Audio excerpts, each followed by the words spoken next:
Ona thutha wa mwonjoria Harun Aydin kuhamurithio kuma guku bururi-ini nginya kwao bururi-ini wa Turkey.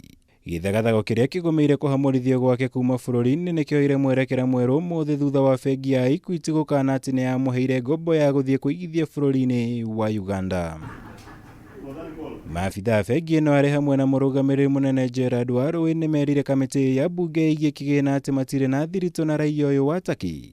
Na muno makiria matimui na ndari akorwo na akaunti ya bengi ino ya Equity niguo tuike ni yaheirwo ngombo yo.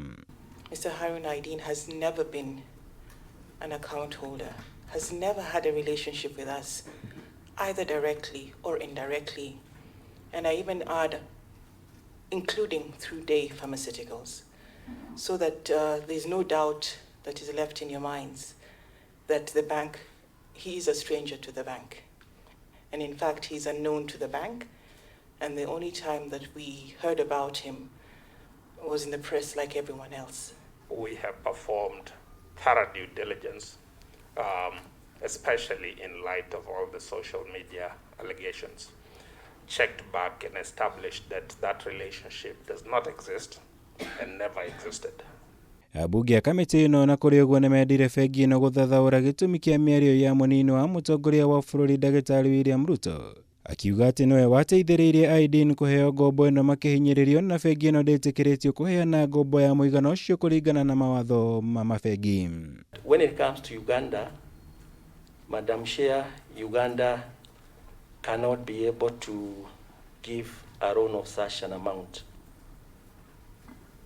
And in that case, if they want to, they are single obliga, that is called, the amount they can lend to any individual customer is capped, and is capped to a limit of about 2.2 billion, 2.3 billion.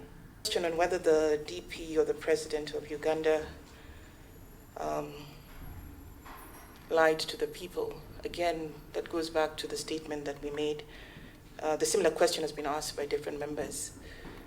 We find it very difficult to speak to the reasons as to why the statements were made. And really only can confine ourselves to the banking relationship and the business and the documents that we have in the bank.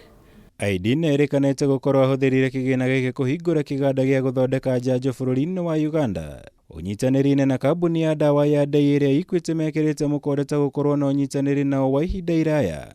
No ende makahinyiriria matire ma mahe ngombo ya muigana ta ucio wa ciringi birioni 15. There's a general belief that the money in question was being laundered through the bank. And that is why the bank must be very firm and public, because the belief is the money was being washed. 15 billion is a huge amount of money.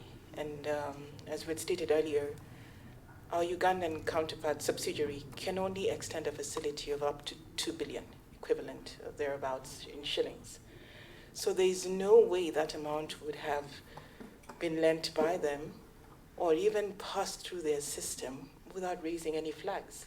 Aydin acokire gwikio ngono ni maabitha borithi guku bururi-ini agikuruhanio na ciiko cia wikinai na macungiririo kihamurithio nginya kwa utaki undu uria waguciriirie ndereti hiu cia kiuteti gatagati ka aria manyitaga mbaru President Kenyatta na munini wake William Ruto. Uregani uyu wa bengi ya Equity gukorwo ati ni yahenire ngombo ya ciringi birioni 15 kuri mwonjoria kuma bururi wa Turkey Harun Aydin.